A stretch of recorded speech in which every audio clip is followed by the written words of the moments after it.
2013 में नोटा ला दिया गया, लेकिन इस नोटा का कोई मतलब नहीं है। कभी ये नहीं कहता है कि अगर नोटा दबाएं मतलब हम तुम में किसी को पसंद नहीं कर रहे हैं, अतः अगली बार तुम मत उठना। लेकिन नोटा में एक खराबी ये है ना कि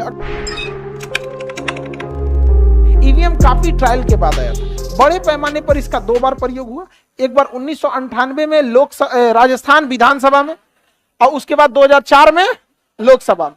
अब उसके बाद धीरे धीरे पूरा अब जो कुछ सुधार होना है वो होते रहता है। 2013 में नोटा ला दिया गया, समझ में आ गया कि नहीं आ गया? कोई हमको पसंद नहीं है, लेकिन इस नोटा का कोई मतलब नहीं है। जैसे हम आपको बताते हैं, सपोज कीजिए किसी चुनाव में 10 लोग उठे हैं, ABCD एंड सो ऑन ऐसे करके उठे हैं, ठीक है।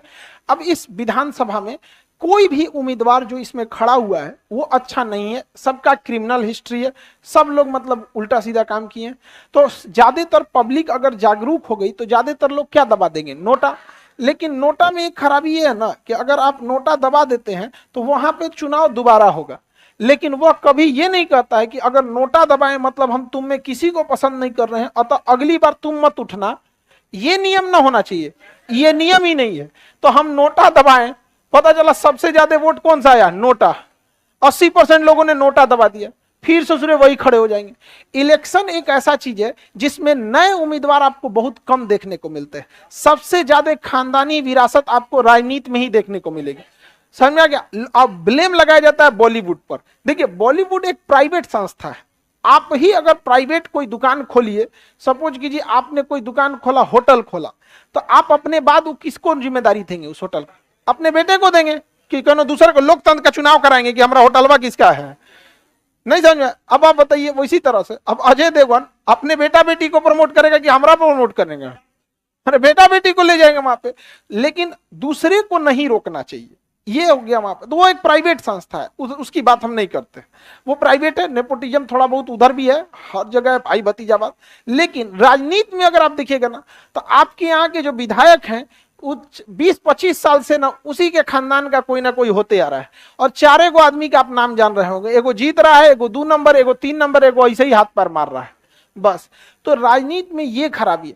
प्लेटो ने बहुत बड़े दार्शनिक थे। जब आप ऑप्शनल पॉलिटी पढ़िएगा तो थिंकर्स के बारे में आपको पढ़ना होगा, तो थिंकर्स में पढ़ेंगे ना, प्लेटो बहुत बड़े दार्शनिक थे।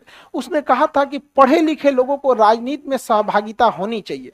यदि पढ़े लिखे लोग राजनीति में भाग नहीं लेते हैं तो वे पढ़े लिखे लोग तैयार रहें अनपढ़ लोगों द्वारा खुद पर शासन होने के लिए। और यही होता है राजनीति में ना, पढ़े लिखे लोग उससे कतराना चाहते हैं। समझ गए कि नहीं? क्या करना चाहते? कतराना चाहते। और इसका बहुत अच्छा नेताओं ने इसका तोड़ निकाला है। राजनीति को ऐसा ना चौपट किया है कि यदि आप राजनीति में जाइएगा ना तो लोग आपको गलत समझ लेते हैं। दूरी हो गई लो राजनीति में, अजीब वाले, मतलब उसको ऐसा ना खतरनाक गंध बचा दिया है कि अगर कोई अच्छा आदमी जाता है ना तो धूमिल हो जाता है। बहुत सारे अच्छे लोग जाने की कोशिश किए थे, लेकिन लोग उसको ऐसा नजर से अच्छा, लोग की भी खराबी क्या है, वो अच्छा नेता को वोट नहीं देंगे और सोचेंगे हमारा समाज अच्छा। तो आप राजनीति कहने का मतलब ये नहीं कि सारे लोग नेता बन जाइए, लेकिन कम से कम आप वोट खड़े नहीं हो सकते हैं तो एटलीस्ट उसका तो समर्थन कीजिए जो ईमानदार है। अक्सर देखिएगा जो बेईमान उमान है वही सब ढोल नगारा पीट के निकल जाते हैं। समझ में आ गया कि नहीं? बढ़िया, अभी आप ही के क्षेत्र से कोई बढ़िया डॉक्टर खड़ा हो जाए, सर्जन बढ़िया हो यहाँ पर, अमूमन है कि किसी गधे से अच्छा सा काम करेगा वो, लेकिन उसको कोई वोट नहीं देता। तो आप खुद भी इसके लिए जिम्मेदार है भुगतने के लिए। बबूल बोएंगे तो आम नहीं फलेगा, उस पर कांटा निकलेगा।